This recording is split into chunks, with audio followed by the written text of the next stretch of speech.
Welcome to Mach 10 Sports in this January 11th, 2024 episode. I appreciate you joining us, and we have a fantastic episode on the docket for you today. It's the first January 11th, 2024. It is the first day we have not had Nick Saban manning the head football coaching desk, chair, whatever you want to call it, at the University of Alabama. Last time this happened was January 2nd of 2007 because he was hired on January 3rd. It's a big one. It's a big day, big couple days in college football, or big 24 hours, I should say. This is the first episode anyone's done, where Nick Saban has not been the head coach at Alabama. It's just hard to believe. Obviously, we're going to discuss who the next guy will be. We'll also hear from former Alabama player Matt Hereford, to join us to discuss his time at Alabama, what Nick Saban meant to him. He was there from 2007, 2019, does a phenomenal job. LSU still has an OC hire as well to come. They also they hired a defense coordinator in Blake Baker and defensive line coach Bo Davis. Two phenomenal hires for Brian Kelly, 2 for 2 on that, in my opinion. Then the contact period starts back up at midnight tonight. I mean, if you're an Alabama fan, you're a little worried that the Kirby Smarts, Lane Kiffins of the world are going to be in Tuscaloosa talking to your players. It's fair. It's going to happen, though. But I heard Alabama had a players-only meeting where some of the guys rallied the troops, told them, hey, let's figure out who's going to be our coach, and let's wait. Let's all kind of give a gentleman's agreement. No one's going to do anything until we find out who the head coach is. And then we'll discuss this upcoming weekend's action in basketball. We got 2 games a week through, some 2-0 teams, some 1-1, 0-2. We'll review this week's midweek action. We'll preview this upcoming week's action as well. But let me get that link. We're going to get it right off the bat. Let me share it over to Mac. We will get that over to him and shoot it over, and we will get him rocking and rolling. But this should be a great episode, guys. It's crazy to say that Nick Saban is not the head coach at the University of Alabama. That is crazy. It's hard to imagine. I mean, the first episode, and again, if you missed this, we're back. We are back. Oh, Cisco. What's up, Cisco? Cisco, how's the women's hoops game over there at the pavilion? But also, it's crazy to think we're back at the home court. You can tell we're at the studio. We're at the in-laws for a bit.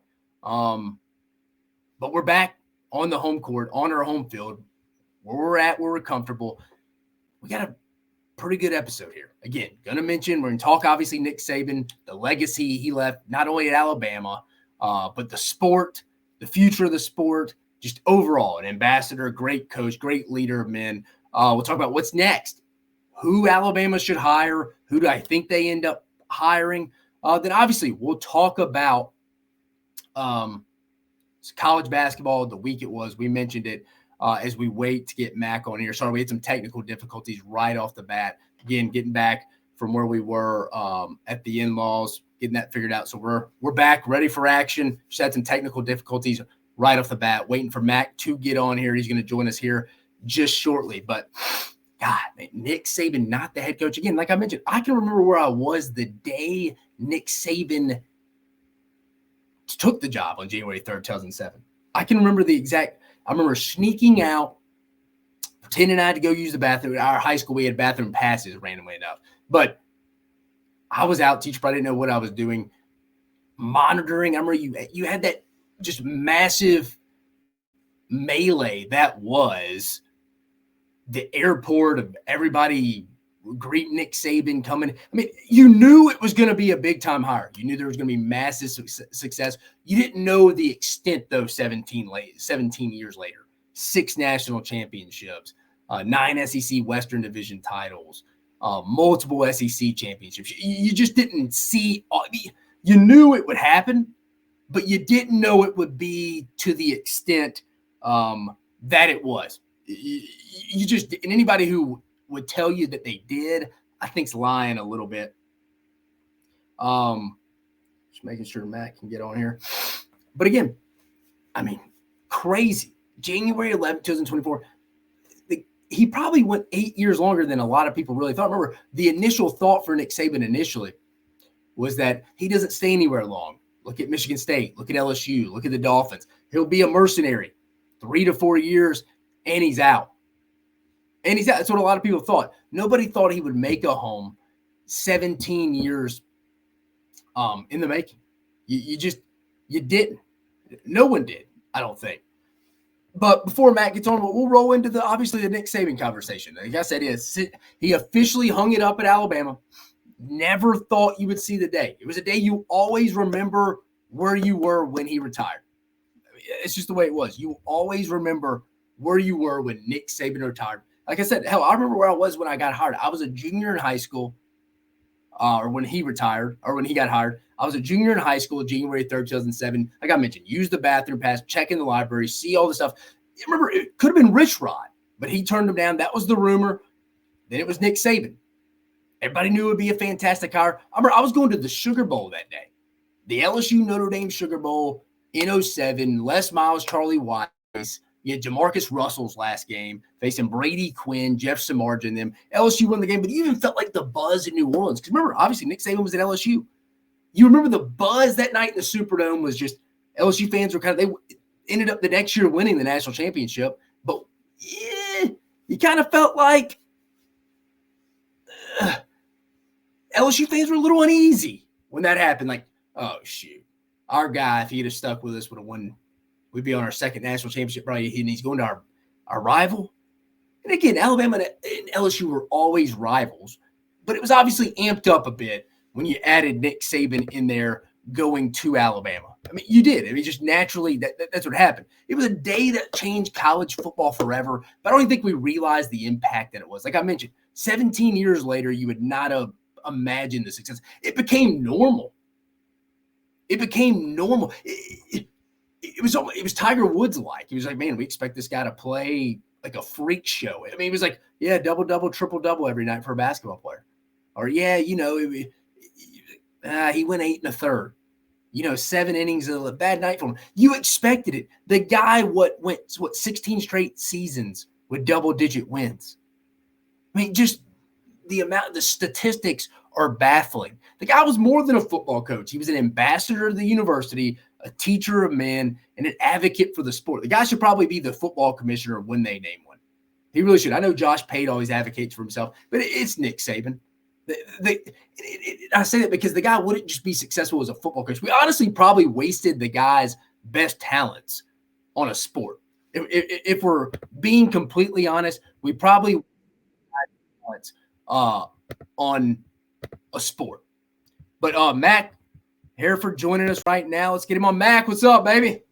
Nothing much. How we doing? Good, man. I appreciate you hopping on with us. I know we had some technical difficulties in mind at first.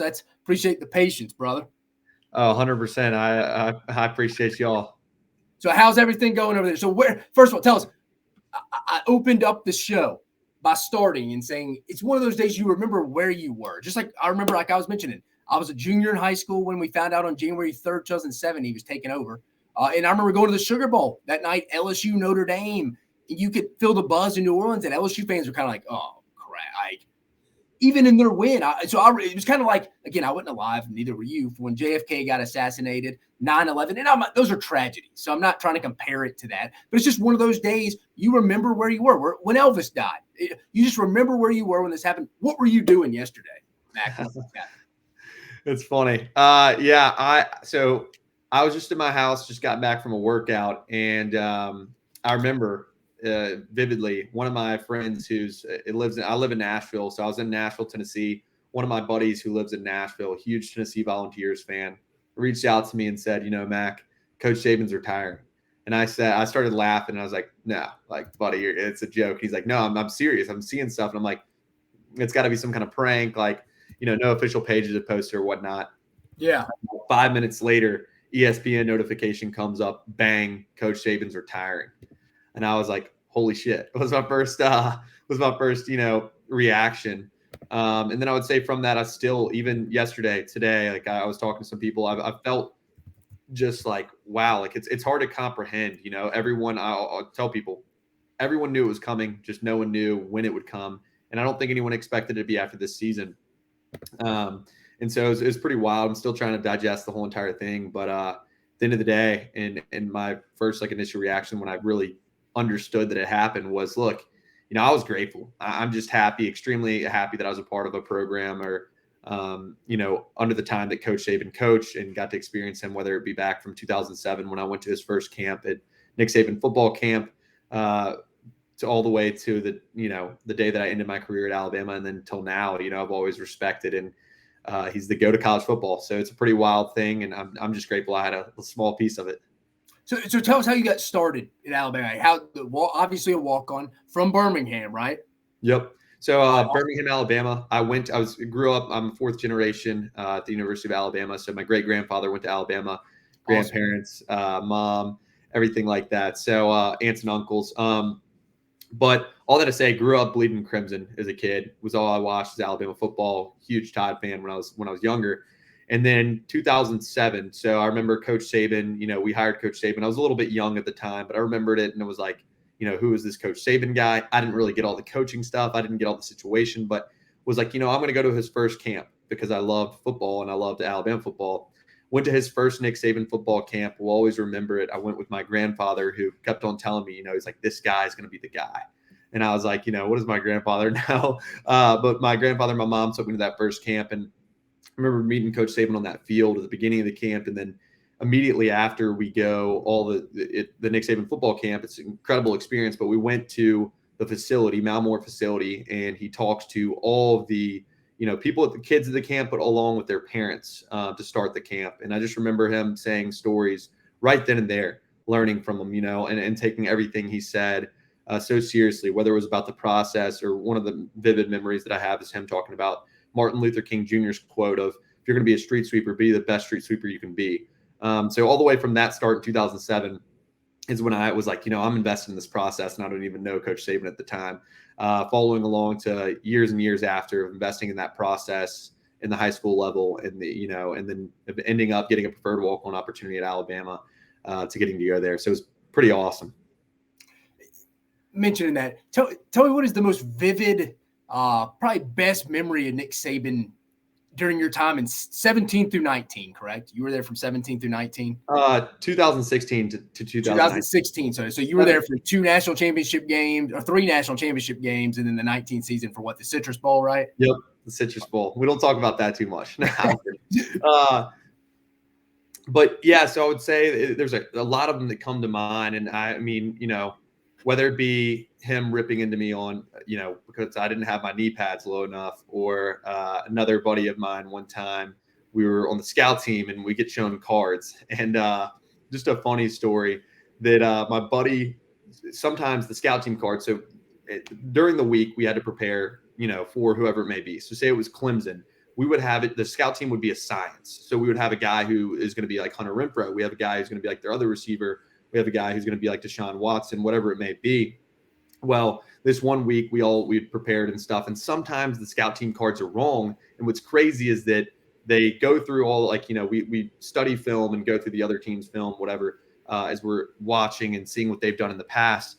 And so we get these scout team cards, and one of my buddies is a tight end, did the play exactly how it came on the card, but Coach Saban had studied the film more than the cards, so these cards again are the plays like we're supposed to prepare for the team coming up, but Coach Saban knows it better than we even have on these cards. And one of my buddies runs a route, and Coach Saban says, that's not the right play.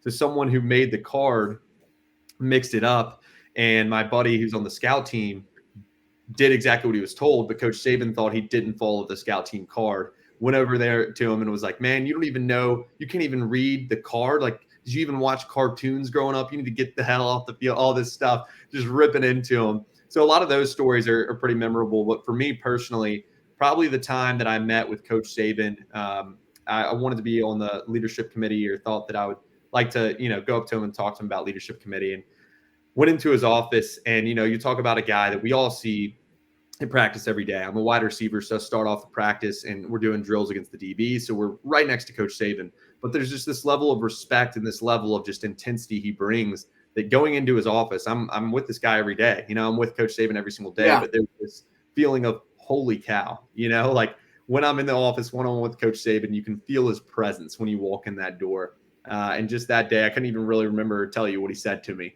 It was just the fact of being face-to-face and having a conversation with him one-on-one was really special to me. And then just the jokes he started to get over time, a little bit more jokey with the guys. And, the media sees him as all serious and everything, which he's a very serious and he's all business. But just times when he would loosen up, crack a joke or laugh at something that happened on the team or crack a joke, even a Garrick Dieter story that I've told before where Garrick Dieter transferred from Bowling Green, came to Alabama, scored a great touchdown against USC in his first season with the Tide. And, he was looking at the fans and celebrating with them and pointing up to them. And Coach Saban paused the tape and was like, gee, like Garrick Dieter, like, what are you doing? Like celebrate with your teammates first. You didn't have any Blanken fans at Bowling Green. So it's stories like that will live and I'll cherish forever. And then, the pregame talks, the halftime talks, the team meetings, every single chance and every single time Coach Saban talked, whether it's after practice, whether it's, just the guys in general, something important was said and there was a message that was put out there. And, I'll never forget those times. And Mac, you were in the locker room, for the 18 national championship 17 season, right? When he made the change from Jalen Hurts to Tua Tagovailoa, were you around? What was kind of the vibe in the locker room from a standpoint of, was the team kind of like, did it give some more? Obviously on the field, it showed there was some momentum change there. Did you kind of feel that in the locker room when they made that change? Yeah, so I can't remember. People have talked to me about obviously 4th and 26. Unbelievable play, unbelievable game. I can't really even go back to the feeling that I had. I guess post coming out of the locker room when we realized Tua was really going to start, I just was like, holy heck, what is going on? This is crazy. We're literally taking out a guy who his freshman year took us to the SEC championship, took us to the national championship, had unbelievable accolades and awards, and was an incredible quarterback, as shown now is in the league, is dominating as well, doing well. And you put in a guy who hardly has had any college snaps. I remember myself thinking, like, there's no one who would do this or know to do this or have the thought process to do this except for Coach Saban. He always had a way. He always could outcoach almost anyone and everyone. And the second half preparation was just incredible. But that game in particular, I remember coming out of the sidelines and thinking, holy cow, like this is the real deal. We're really about to put Tua in, and made that game call. And then look, it paid off for him and we ended up winning. And I remember watching this year as a graduate, seeing that Auburn game and that last play and thinking like, they're going to pull this out. The Tide is going to do something. Coach Saban's got something up his sleeve. And it's like, to us, it all looks like, holy cow, what a miracle, what an incredible play. It's almost luck to a lot of people. But to me, I'm always thinking, Coach Saban's always got something up his sleeve. He's all this makes sense to him. It's like you said, if you've been in the building, if you worked in the building, like you said, what was the play? Gravedigger, they called it. They kept calling it. Yeah. It's one of those things, like that was prepared. As much as people think that was kind of a miracle play, like obviously players got to go make plays, but you put yourself in the best situation to be prepared in that situation. And I feel like it's like I was saying, I think right when you got on the show, we kind of wasted Nick Saban's talent being a football coach when he could have been doing something probably as crazy as it says, a little bigger. And this is a sports show. Yeah. He could have been the president of the United States. Who knows? Just the way he operates and the way he does things. I always take it back to you brought up preparation. And that's one of the things that always I was like, there's no one who's more prepared at doing his job than Coach Saban. I mean, he over-prepared. He like, it was just insane. We would go, say we were playing a team like Citadel, who wasn't necessarily one of our teams that was a big rival or big competition. And the player standpoint, we kind of knew, we kind of thought, like guys mostly thought, we're going to go in there and we're going to do our job and this is a game we're probably going to win. But at the same time, Coach Saban could come up with a way to make it seem like he would bring up some stat and say, hey, Citadel's got, the number one rushing per third down attempts or whatever. He's like, we got to watch out for these guys. So he always knew how to motivate us and let us know or make us feel like every team we played against was going to be a challenge. But when we speak on that, say we were playing a team, we would study the film of the special teams coordinator. So Citadel may have a special teams coordinator. We would study the film that special teams coordinator of schools he was at previously. So you go back like 3 or 4 years and he was at, some other school. Yeah. We would study that film. We studied everything. And we had plays for every situation. I always thought like, gosh, these playbooks are massive. we don't even use half these plays. What are we doing? It's because we always had something for any situation possible that we'd be able to bring out in any type of game. Mac, man, I know you got some stuff to do tonight, some things to do tonight. A little technical difficulty early, but dude, I appreciate you taking the time. Crazy we're even having this discussion. I mean, 73 years old. We knew it was coming at some point, but it's just crazy even to talk about. Not really. It's one of those things. It's tough to be sad. You're just glad it happened. Yeah, absolutely. My whole mindset with the whole thing is, as a person who played at Alabama, an alumni of the university, I'm just, again, thankful, grateful for the fact that Coach Saban, what he did for the sport of college football, what he did for football in general, and, in a lot of the world.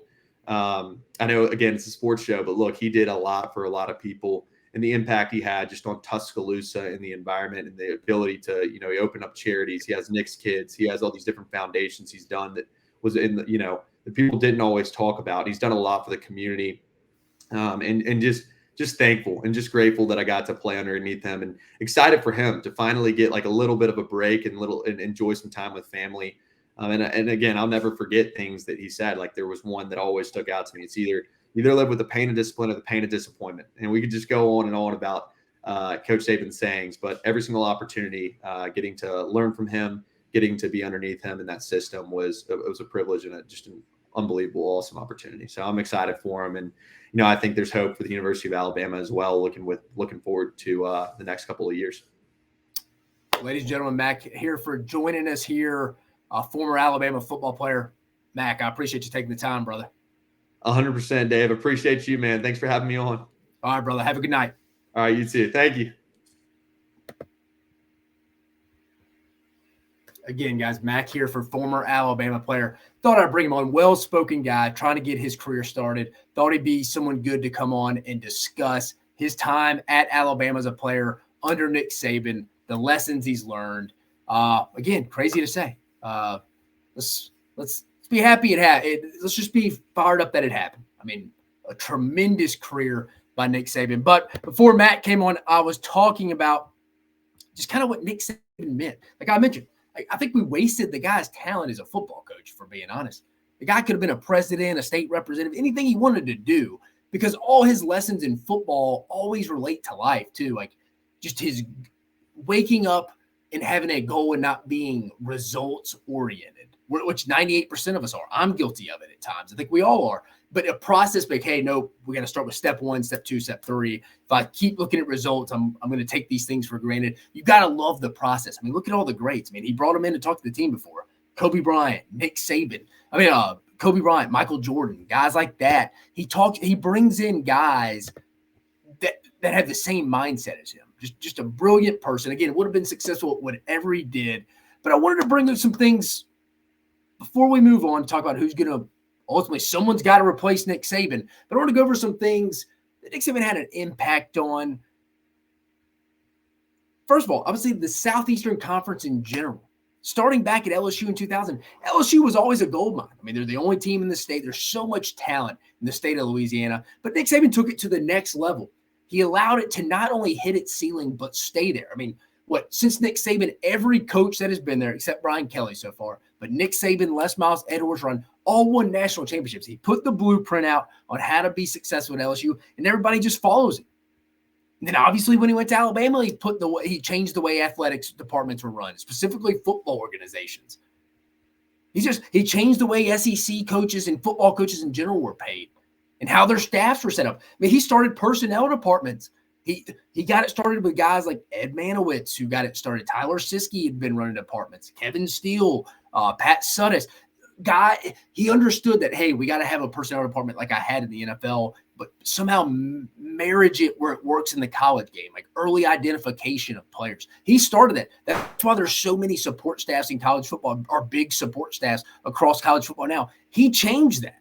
That was Nick Saban. These staffs now in college football were not as big as they were before Nick Saban. These analysts, all these teams having 1 million analysts on staff, GAs. So that was Nick Saban at start GAs, but he started the big support staff members of, hey, you be working on the advanced scouting of Tennessee, even though we play them in 2 weeks, just using an example.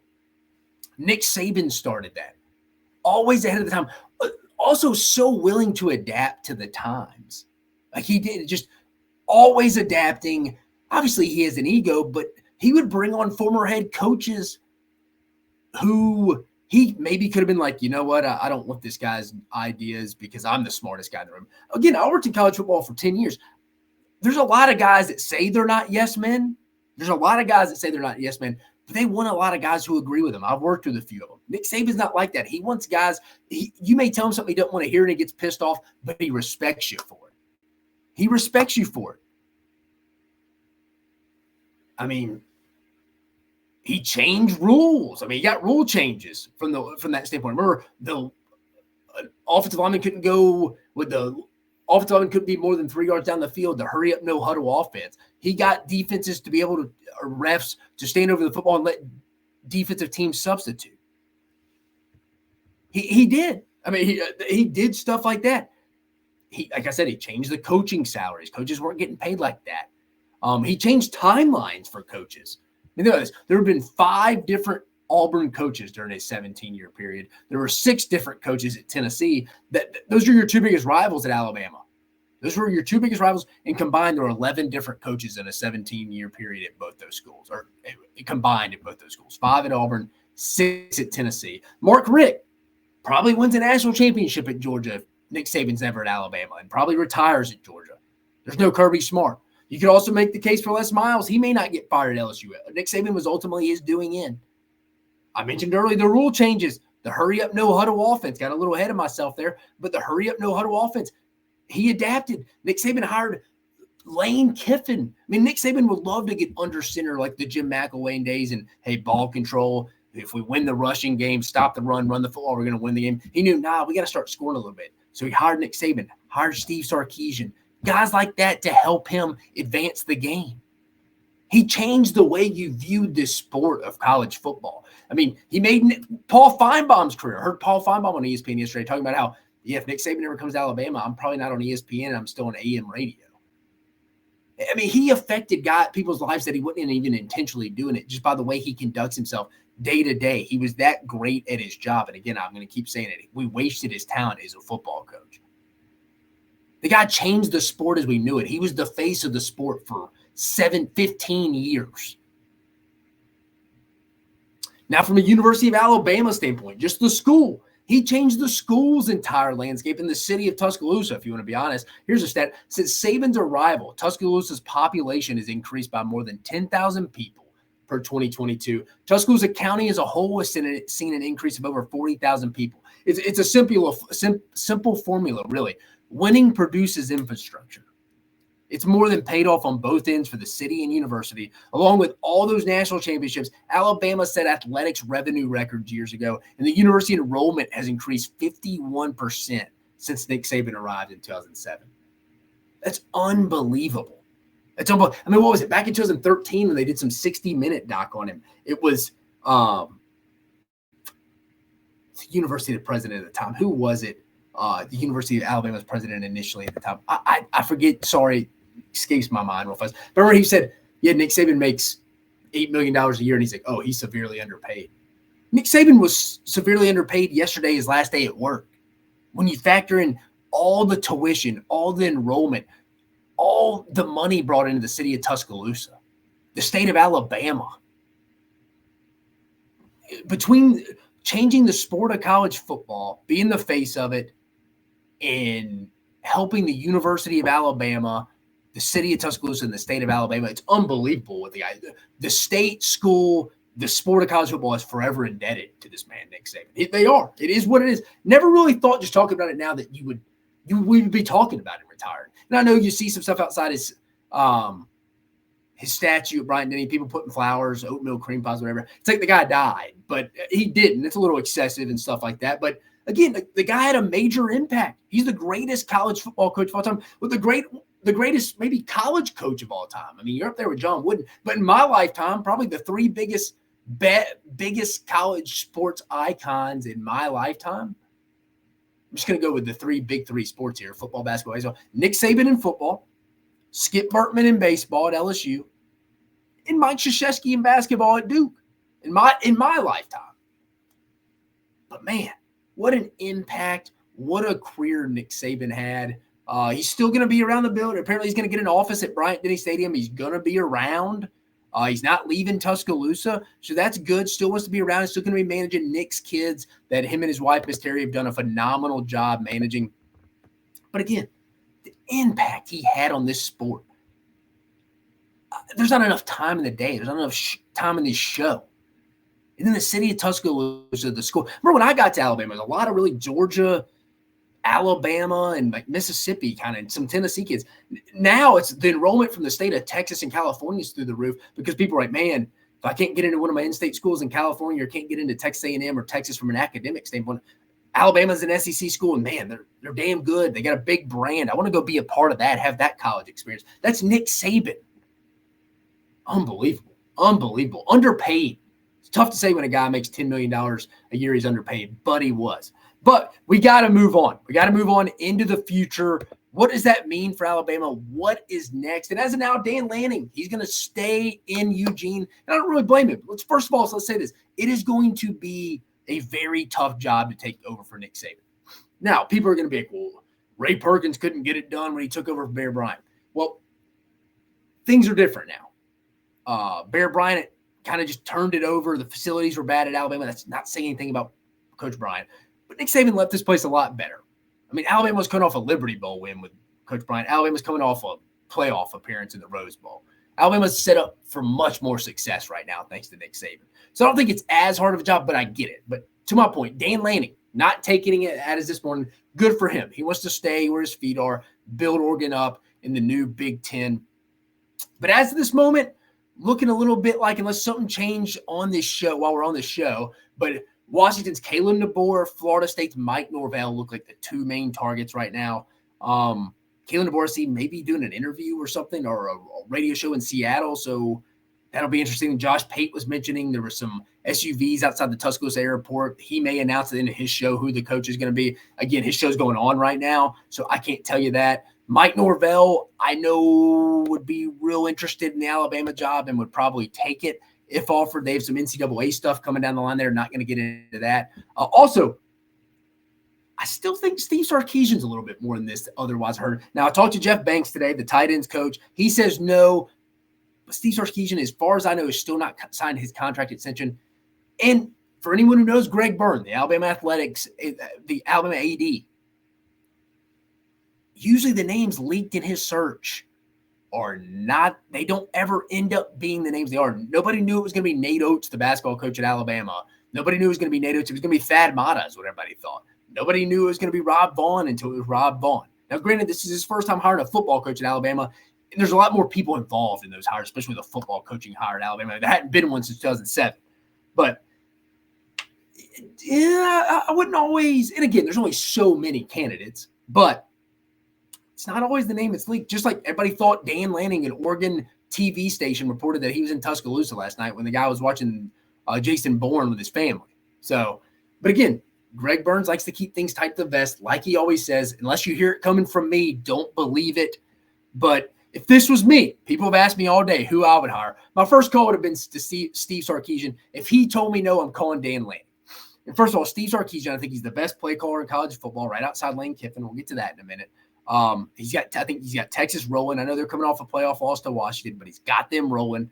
I think he would do a phenomenal job coming back to Tuscaloosa. I think he's a no-brainer home run hire. I think Dan Lanning just a notch below that. Young cat, 37 years old, but he's got a structure. I think his chief of staff, Marshall Malco, would be a phenomenal hire as well. I think they would have a real good NIL plan. And I'm going to say this right now. I don't think Alabama's where it needs to be from an NIL perspective. I think right now Bama is just living off kind of the built by Bama motto. And that's fine when you got Nick Saban because you can talk about he's had more NFL first-round draft picks than he's had losses. I mean, so you can sell that. Built by Bama. You can look at the paychecks or the amount of or how much the contracts are the guys I've coached. And we can pay kids like we used to the old-fashioned way through cash. I may be saying too much more than I know, and I probably shouldn't be saying that, but it is what it is. It is what it is. Alabama's got to get the Yay Alabama collective's got to get more organized. They have to get more organized because if not, I think the names they're bringing in aren't. It's not. You can't just be. This is Alabama, guys. Come to us. It's like, no, that was Nick Saban's Alabama. Alabama's got to get caught up in that. the fans, the donors. We got to get caught up with that. I think that's first things first. Then if Dan Lanning tells me no like he did, I'm calling Lane Kiffin. I know that may not go over well in Tuscaloosa with him rubbing people the wrong way in Tuscaloosa on his way out, but the guy would win, just like he would have won at Texas A&M. And at some point, he may end up getting the Florida job next year if Billy Napier gets fired. But Lane Kiffin would be a winner in Tuscaloosa. People, I think sometimes when I say on Twitter that Lane Kiffin 100% is not going to get the job, I mean, I've talked to people close to – they talked to Lane Kiffin today. Just because I say Lane Kiffin isn't going to get the job doesn't mean I wouldn't hire him. I would hire Lane Kiffin. I mean, he comes with some baggage, but I think he's matured a lot since 2016. Now, when I say a lot, he had a long way to go, but I think he's matured. I think he would win big at Alabama. Now, it may be not the Alabama way, because sometimes I think anyone who's over 35 wouldn't really be for Lane Kiffin. Anyone under, like the Barstool age people that went to Alabama from anywhere from 2012 to later, would be for Lane Kiffin because he's a younger generation hipster. And at the end of the day, the guy does win. There's no ifs, ands, or buts about it in my mind. Lane Kiffin would win big at Alabama if given the opportunity. And he would walk to Tuscaloosa. He'd walk on glass to Tuscaloosa from Oxford. I guarantee it. He wants the job. He wanted the Texas A&M job. He'll want the Florida job next year. I think Ole Miss is a little bit of a means to an end. He's done a phenomenal job. They're going to have a good team next year, a legit playoff contender team next year. And if Lane Kiffin told me no, which he wouldn't, I'd call Kalen DeBoer. Again, I'll say it, and it may end up being Mike Norvell. I'm not a big Mike Norvell guy, but at the same time, for Alabama fans go nuts, you can't just create Nick Saban in a lab and plug him in. There's only one Nick Saban. There's only one no-brainer. I mean, Kirby Smart would be the next great thing, and I don't think you're getting him. So it's going to be tough to get mad at Greg Burns if it is Kalen DeBoer or Mike Norvell. I mean, Kalen DeBoer just played in the College Football National Championship game, guys. So all is not bad, and it is what it is. He kind of there's only so many candidates out there, and there's going to be a inevitable drop off. I see some people tweeting at me like, "Oh yeah, it's going to be Alabama fans are going to go back to irrelevant when Nick Saban." No, the program is set up for so much success right now. The guy's walking into a gold mine. It's just, can you handle that pressure? And the first year you missed the playoff inevitably, the 12-team playoff, it ain't going to go over well. But it is what it is. And also, to my point with Lane Kiffin's got the ego and confidence to go take over from Lane Kiffin and not give a crap. That's also what I kind of like about it. Again, when I mention Lane Kiffin, when I say he's not coming, that doesn't mean I don't want him to come. I would hire Lane Kiffin. Would do a phenomenal job. Guys like Austin Thomas would guide him, help with Yay Alabama, the NIL Collective, get that on the right path, because Austin Thomas on a day-to-day basis works with the Grove Collective and Walker Jones. Lane Kiffin would do a phenomenal job, guys. But again, that's kind of where I would go. Sark would be my first call. Then I'd go Dan Lanning, Lane Kiffin. Lane Kiffin would not turn me down. Then I'd go Kalen DeBoer and then Mike Norvell at that point. If you wanted to give me a top five, it'd be Steve Sarkisian, Dan Lanning, Lane Kiffin, Kalen DeBoer, and Mike Norvell. Those would be my top five.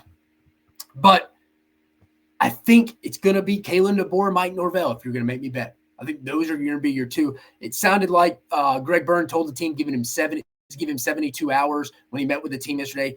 I expect Alabama to have a coach by tomorrow night. I don't know anything. I'm just saying. But whoever it is, you're going to accept it's not Nick Saban. Times have changed. This will be Alabama's first head coach who has a Twitter account. Nick Saban and I think Jimbo Fisher were the only SEC coaches that didn't have Twitter accounts. I mean, Twitter was invented, 2010, 2011? Nick Saban never had one. Nick Saban never had a Twitter account. So whoever Alabama hires, which right after we get through this segment right here, I'm going to check on Twitter just make sure I haven't missed anything. But the new coach is going to have a Twitter account. He's going to be active. He's going to be tweeting at people. So that'll be new for Alabama fans. He also, I think, will most likely be an offensive guy. And again, this is not going to be Nick Saban's Alabama. You have to be accepting of that. It can't be coming in, ruling with an iron fist. That's not the day and age we live in right now. And like I said, yay, Alabama's got to get rolling. You got Auburn's got their stuff in line. They got their money in line. Sounds like the football program and the collective onward to victory have to get on the same page. But Ole Miss is rolling. So Alabama's got to get on the same page there. But recently they hadn't had to. Them in Georgia don't have to have some great collective plan because they can just kind of be like, hey, you want to come to Alabama or Georgia? We're a brand too. We help you just as much as you can help us. That's not the case at Alabama anymore. It's not. When Nick Saban retired yesterday, that stopped. That stopped. So Alabama's got to get a salary cap guy who has an understanding. And today was going to be my episode for Nick Saban retired. I was going to go over my NIL plan. How much I would pay a quarterback, how much I'd pay a running back, how much would I pay a wide receiver. I talked to a SEC personnel guy. He gave me his blueprint, and I was kind of going to go over it myself. It gave me a segment. Not going to do that today. I'll probably do that on Monday. Just kind of, I guess, previewing Monday's show for you a little bit. But Alabama's got to get rolling now. This isn't the old kids now want to know how much you pay me, how do you get me to the NFL? Facilities and championships, right, wrong, or indifferent, don't matter anymore. This isn't Nick Saban's Alabama anymore, guys. Alabama's got to get rolling. They got to get rolling. But Nick Saban, no longer the head football coach, retired at the University of Alabama. He'll be around, but there'll be a new sheriff in town, and there's going to be some bit of an adjustment. So that will be interesting to see what's going on. Before we get out of here, or not out of here, we got some other things to cover. Let's see if we got anything going. Anything going on here? I don't think I see anything. I'm on the Twitter sphere. If anybody lets me know, I'm gonna go to Alabama's football account and see. Nope, nothing as of yet. So we didn't break it. There's nothing going on right now in from an Alabama hiring standpoint. So moving on to some other coaching hires, Blake Baker, I know it's a little bit older news, coming back to LSU. He was there in 2021. Did a phenomenal job at Missouri the last 2 years, getting that defense revamped for Eli Drinkowitz. They're coming off a Cotton Bowl win over Ohio State. They also hired, I think, one of the better defensive line coaches from Texas in the country. He's a Nick Saban guy. Was with Nick Saban at LSU, definitely Alabama. Kind of bounced around some NCAA stuff. But Bo Davis, phenomenal hire. Then I'm also hearing, be on the lookout for a potential group of 5 head coach to become an SEC defensive coordinator. We're getting to that in college football. These group of 5 jobs aren't as coveted as they used to be long term, because I think we're getting to the point now in college football where we're going to have some haves and have-nots. And one day I'm hoping Nick Saban is the commissioner. Like I said, we wasted the guy's talent as a football coach. Guy could have been great at whatever he wanted to be. I think he'll be a phenomenal college football commissioner at some point. He'll probably get into some broadcasting a little bit. But I think Nick Saban would back this up. We need to separate the haves and have-nots. I think that's what we're getting to. It's starting to become a bigger deal to be a SEC defensive coordinator than it is to be the head coach at Buffalo. And I may have just tipped my hat there. That's who it is. So don't be shocked if Missouri hires a acting current head coach in the Mach. Just going to leave that out there. That's where we're kind of at right now. Some other coaching, Alabama had some coaching vacancies along, obviously hadn't filled them. Holman Wiggins went to Texas A&M. Nick Saban was interviewing candidates all the way up to when he decided to retire. But reading some of the comments here, Brandon Bono, appreciate you listening to the show, brother. Breaking news, hires just made. David Hopper, hey, just joining. So excuse me if you already talked about this, but what do you think about UT Sark going to Bama? Is that on? Am I missing something here? Hold on. Let's see if the phone's going to be doing this a little better. Hold up.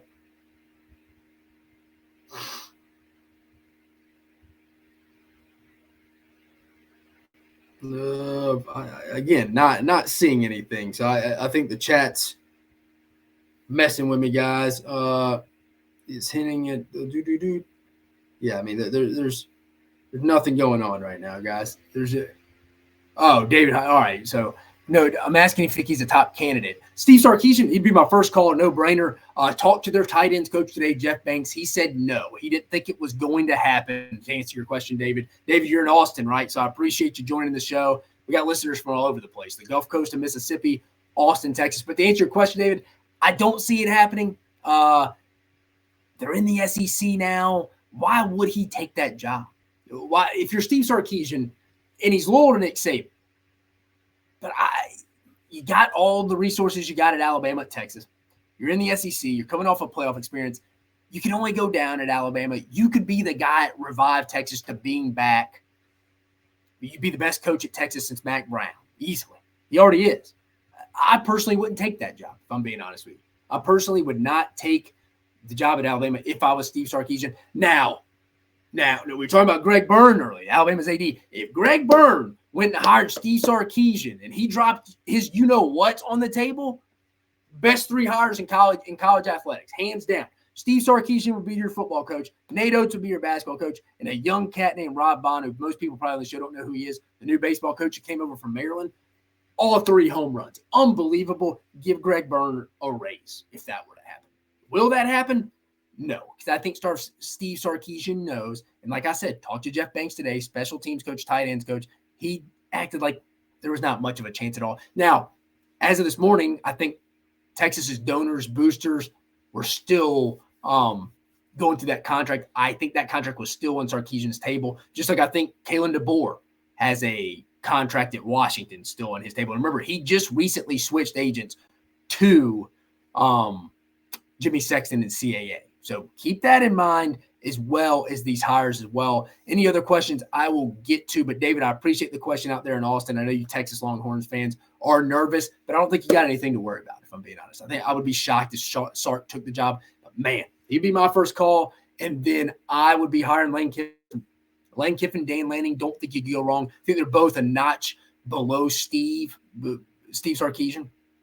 But, I don't see Sark coming. Obviously, Lanning not coming, and I think Lane Kiffin will walk on glass from Oxford to Tuscaloosa and below freezing weather to get there if they told him to.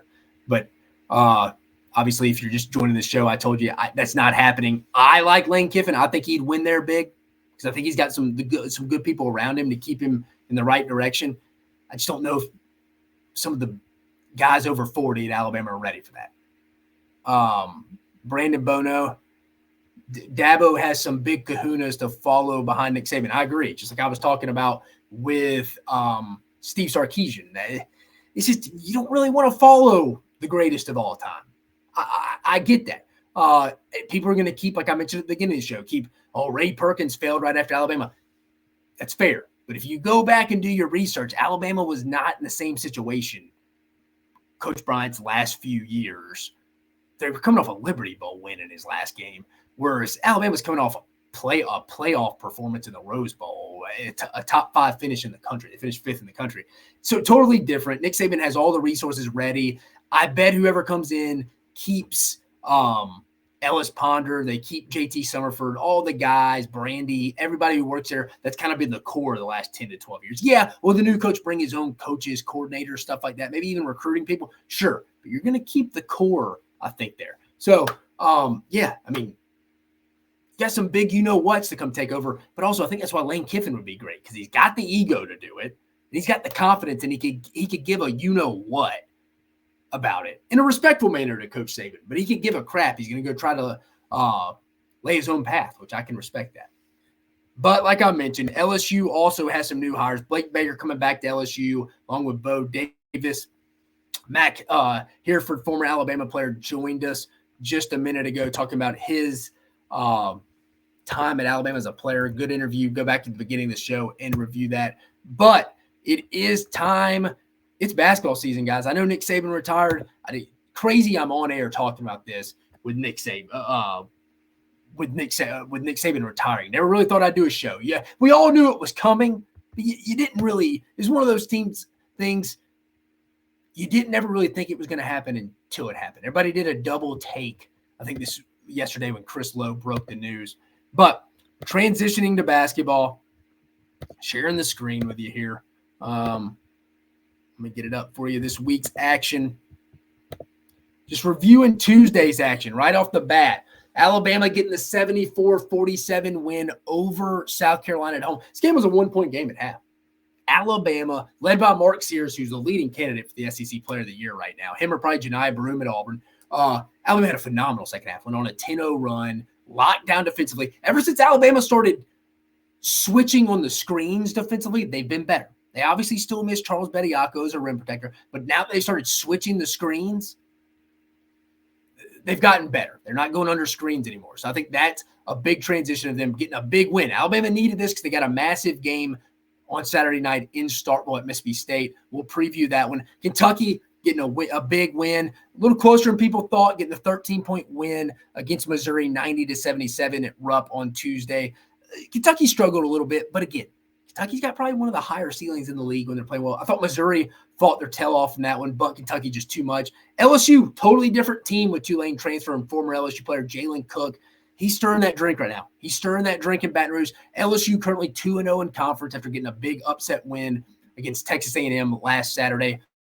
They got a solid win against Vanderbilt, 77-69, big win. LSU goes to Auburn on Saturday, massive challenge. Speaking of Auburn getting a little rock fight win at home at Auburn at Neville Arena, 66-55 over a hungry Texas A&M team.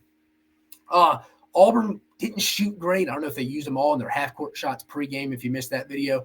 But Auburn, I think one of the more complete, deep teams in this conference. Auburn doesn't have a weakness. Now, do some people seen some people say maybe Bruce's best team? I don't know if I necessarily believe that because you don't have the upside of a Jabari Smith or Walker Kessler, but this is a deep team when you add in Chad Baker-Mazara, Katie Johnson, Aiden Holloway, Jalen Williams, Dylan Cardwell. I mean, are they dudes? No, but there's not much drop off, and they defend so well and bust their tail. And when they shoot well, they're probably one of the harder teams to beat because they don't really beat themselves. But they didn't shoot well the other night, and A&M never does. A&M, it's almost like you're watching a rec team at times. They shoot the basketball and really get a lot of their points from just second chance points for the most part. Henry Coleman III gets a lot of second chance points. He was on a run there of 3 or 4 straight and-ones. But Auburn at home, always going to be tough to beat. Would be shocked if they lost any or really one game at home this year. But Auburn getting a sloppy 66-55 win against an A&M team that likes to muck it up. But Auburn hung in there. And then yesterday, we had 3 games. Tennessee at Mississippi State. Again, this league, it's hard. It goes about 10, 11 deep. At Mississippi State, at the hump. Mississippi State jumped out to a big early lead, but they end up getting the 77-72 win. Kind of blew it late. Tennessee had a chance. Tolu Smith gets the and one. Tennessee missed a shot, had a shot at the end. Mississippi State, massive win because they got Alabama on Saturday, then they go to Rupp. They would have started off 0-2 after losing at South Carolina to open up conference play on Saturday. That would have been tough for Chris Jans and the boys. They needed that win. They got it. Massive win, massive opportunity to be 2-1 heading to Rupp if they could beat Alabama at home on Saturday. Tennessee is what it is. When Tennessee still, they defend well. Zakai Ziegler's coming back to his own, getting Vescovy comfortable. Dalton Connect still leading them the way, still leading them offensively. But when Tennessee doesn't shoot well, they can be beat. And they didn't really start coming on until the second half. Mississippi State getting a massive win at the hump. Georgia, Mike White and the boys starting 2-0 in conference, under the radar, doing a good job. He's got some good opportunities coming up. They could get some big wins and get back into that bubble conversation in his second season at Georgia. But they get the 76-66 win over Eric Musselman and the boys. Eric Musselman, again, off to a rough start in conference play. Excuse me for a minute. Had to get a sip of water there. But Eric Musselman struggling right off the bat. Again, I don't know how you consistently just struggle as much as Eric Musselman does in conference play right off the bat. He does every case, and this year it's going to bite him in the butt. I mean, they're over 100 in net ranking. I said it on Twitter last night. I'm off the Arkansas Bama. They're not turning it around. Cut this out. Any Arkansas fan out there that wants to, Arkansas will not be an NCAA tournament team this year. Maybe I'm wrong. I feel very confident in saying they will not be, though. They will not be an NCAA tournament team this year. There's just too much to overcome. I just don't see it. They got a 10-point loss on the road to a solid Georgia team. Not great, but Arkansas is an effort thing. There's just not a lot of buy-in from Eric Musselman's team this year. It's going to be tough. They got a trip to Florida this week, a battle of 2 0-2 teams. Both need it. It's at Florida. And speaking of the Gators, took a loss at the Pavilion last night to Ole Miss. Ole Miss put up a triple spot, 103-85 win for the Rebels. They're 2-0 in conference. Jamarian Sharp, it was like Dikembe Mutombo last night. What did he end up having? Over 5 blocks? It was unbelievable. It was a block party. I think Florida's still a solid team. I'm much more confident in Florida turning around as an 0-2 team right now than I am Arkansas. But big opportunity for Florida. They need it at home against an Arkansas team reeling. Somebody's got to get a win. But how about Ole Miss? Massive win. Should start 3-0. They get Vandy coming to Oxford this weekend. Early start at noon. We'll preview that one. But again, man, Chris Beard, if you're an Ole Miss fan, you better get out and watch his team. He's not going to be at Ole Miss long. Top 5 coach in college basketball. Big Chris Beard fan. I'm one of the ones, even when he got fired at Texas and the Ole Miss job came open after Kermit Davis got fired, I said, Ole Miss, you would be stupid not to go hire him. A lot of people be like, oh, do you want to go get a wife beater or whatever? I might get into that stuff. He's a good basketball coach. The guy's won everywhere he's been. Arkansas, Little Rock, Texas Tech, Texas. She dropped the charges. I mean, the guy's a fantastic basketball coach. Ole Miss is going to have him for 2 or 3 years, and he's going to go to a blue blood. He's got Ole Miss 2-0 in conference. 2-0, probably going to be 3-0 after Saturday. Rebels with a big win. I thought after watching it, that was the Ole Miss's best game of the season. It was their best game, most complete game of the season, in a 103-85 win over Florida. Let's go to the SEC standings before we preview Saturday's matchup. Again, handful, 4 2-0 teams. Got Auburn at 2-0, Kentucky 2-0, Georgia 2-0, and Alabama 2-0, and LSU 2-0. Then you got Ole Miss coming in at Ole Miss 1-1, took the loss to Tennessee. I misspoke just a minute ago. Took a big loss to Tennessee, 1-1. Sorry, we didn't do a show on Monday because I was at the AFCA coaches convention. Got a lot of good scoop, by the way. Quick U set up there selling us our recruiting database products. I was there in Nashville setting that up, so I didn't do a show on Monday. But Ole Miss coming in 1-1, South Carolina 1-1, Mississippi State 1-1, Tennessee 1-1, Florida and Arkansas 0-2, A&M is in the 0-2 party, Missouri 0-2, and Vanderbilt 0-2. So we got a big top-heavy group at 2-0, pretty middle group there, 4 teams at 1-1, and we got 5 guys sitting at 0-2 in the league as we head into really the second week of conference play with let's go to the schedule and preview this weekend's action in the conference. Let's go to it right now. There we go. So starting off into the 11 a.m. Central Standard Time Zone, Tennessee at Georgia. Tennessee coming in 1-1, Georgia 2-0 on ESPN2. Massive opportunity for Georgia. They could get this quad 1 win at home. It would be big for Mike White and them. Sitting pretty solid right now, but they're going to continue to get some wins right now. Let's look up what Ken Palm has in this one. Ken Palm's got Tennessee with a 75% chance of winning this one. I like Tennessee to bounce back and get a win. Tennessee's average game should get a win instead. I think Georgia's solid, but I like Tennessee to get a bounce-back win. Then Vanderbilt at Ole Miss on the SEC Network at noon Central Standard Time Zone. Ole Miss with an 85% chance to win, according to Ken Palm. The Rebels are going to get to 2-1. They got to have this one. This would be a rough loss for Ole Miss here. Jerry Stackhouse and the team's reeling. They played Alabama close last Saturday, but a road trip to the Pavilion could be a little sleepy early. I think Ole Miss does get this one. Ole Miss 2-1 before they go on that trip to at LSU and they get Auburn. Then Kentucky at Texas A&M, 1 p.m. Central Standard Time Zone for the Cats against the Aggies on ESPN. Right now, Ken Palm has Kentucky with a 51% chance winning. A&M needs this one. Crazy to say against the top 6 team in the country. They need it, but it's at home. They're 0-2 right now with a rough loss to LSU to start conference play. Then the loss, they could have got a big win at Auburn, but they took the loss, so they're 0-2. I just don't trust A&M right now. Not a great offensive team. If they're not getting to the free throw line, they're going to struggle. They go as far as Wade Taylor takes them, and I think Kentucky's going to have a good game plan here. I like Kentucky. I'm surprised that the winning percentage by Ken Palm is not higher. Give me Kentucky on the road here. I think A&M's going to drop to 0-3 right now. They're really struggling. Then you got a 2:30 p.m. Central Standard Time Zone tip, South Carolina at Missouri on the SEC Network. Right now, Ken Palm is at 50-50. I think with Missouri winning this game on the road, I think a 51% chance for Missouri to – I think they have a 1-point win for Missouri when I was looking at it earlier, but a 50-50 shot here. Missouri's 0-2 as well with losses to Georgia and Kentucky. Both teams need this. South Carolina feel a lot better about themselves. They were 2-1 in their first 3. Missouri needs to get off the 0-2 bandwagon here. Give me South Carolina, but I don't feel great about it. Kind of agree with Kim Palmer here. It's a 50-50 game, but I think Lamont Paris has this team better. From top to bottom, I like the South Carolina roster with Michie Johnson and BJ Mack. I think they get it done in a very close matchup. I agree with Kim Palm there.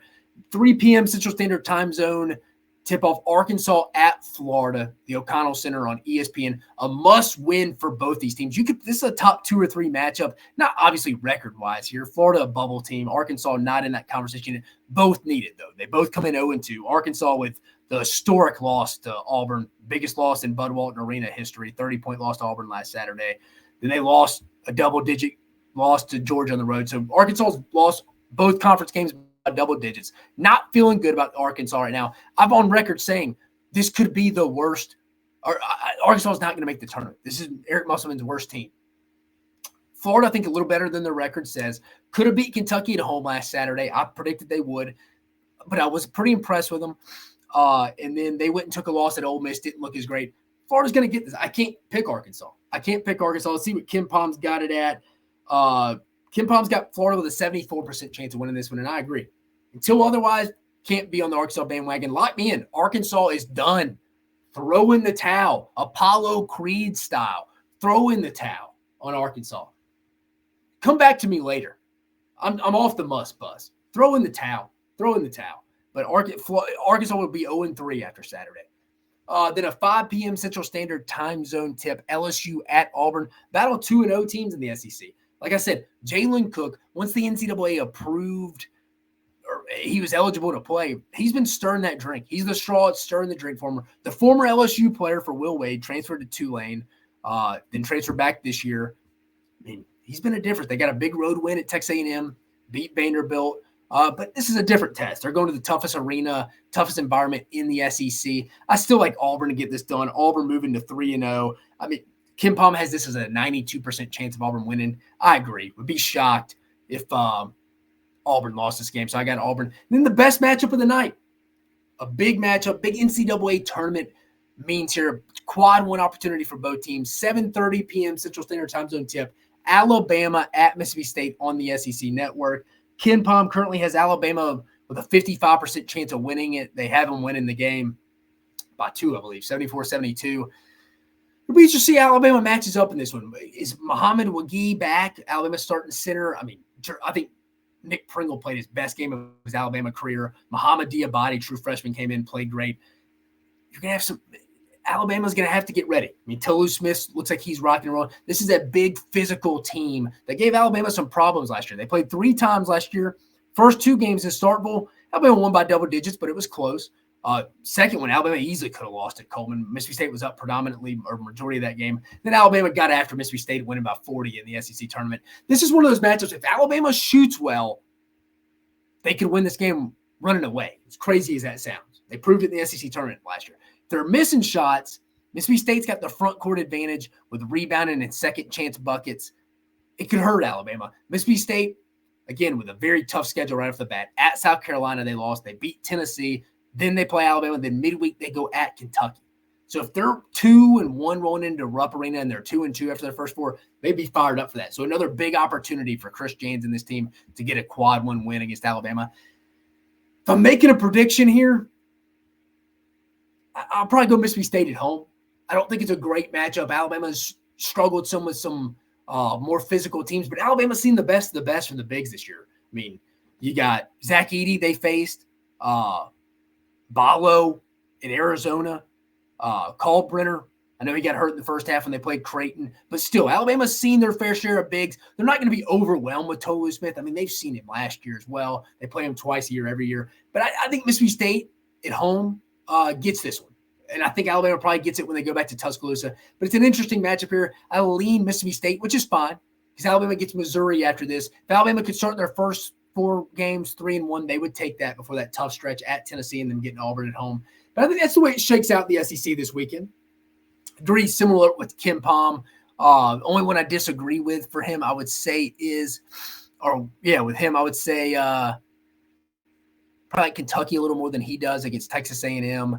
I think he's got South Carolina right. It's kind of a coin flip, South Carolina, Missouri. I like Florida. Until Arkansas proves it, I don't like this team. Totally off that bandwagon. Auburn, I think would have to just play really. They're not going to lose to LSU at Auburn. That's just not going to happen. Auburn can play an average game and still win that game. And then Alabama, Mississippi State, total coin flip, but I would lean Mississippi State due to it being at Humphrey Coliseum, the Hump. But that is the SEC matchups as we stand right now, heading into I'm calling it the second week. I know it's a Saturday, but this is game 3 because I remember the SEC tipped off last Saturday in their week 1 matchup. But it's kind of a longer episode. I can't wait to get on social media right now, see what I've missed from the Alabama coaching search. I talked about Nick Saban. We wasted his talent as a football coach. Could have been the president of the United States. Should be the future commissioner of college football. Never thought I'd be doing a show of talking about Nick Saban's retirement. I remember where I was January 3rd, 2007, sneaking out of my junior high school, I think religion class, to go watch him land in Tuscaloosa. Later, I went to that Sugar Bowl game, LSU Notre Dame. You could tell the tides were turning. LSU fans were worried. Their guy left them to go to Miami. He's the big rival, Alabama. You could sense it. Now, we're talking January 11th. He retired January 10th. Crazy. 17 years later. If anyone tells you they saw the success he had in 17 seasons, they're crazy. Crazy. He's the GOAT. Greatest of all time. We brought in Matt Hereford, former Alabama football player, talking about his time, what he took with him from Nick Saban. Fantastic interview. I encourage you to go back and take a look at it. And then we talked SEC basketball, reviewed the week that was on Tuesday and Wednesday, reviewed the standings, and previewed the 7 matchups upcoming this weekend. Guys, it's rocking and rolling. Remember, Mach Sports. I worked in college football for 10 years. I got a pretty good grasp on the SEC. We cover football, basketball, and baseball. Go follow us on YouTube. Like, subscribe. It's free. Go review. Tell me how good of a job. Go tell me how bad of a crappy a job I'm doing. Tell me what you want to hear, what interviews you want. I got a good pulse of people we could get on here. We're on every podcast avenue you could get on. Amazon, Apple, Spotify, any of it. Appreciate you frequent listeners. If you follow me at Mach 10 Sports on Twitter, Instagram, Facebook, we're on Twitter Live, Facebook Live, all of it. We're back at the home court. As you can see behind us here, we were at the in-laws for a week and a half, 2 weeks, but we're back at home, guys. Can't wait to continue to bring the action for this 2024 season. Baseball is right around the corner in February. Can't wait to bring you that action as well. But I appreciate you joining us on this episode of Mach 10 Sports. You have a fantastic evening.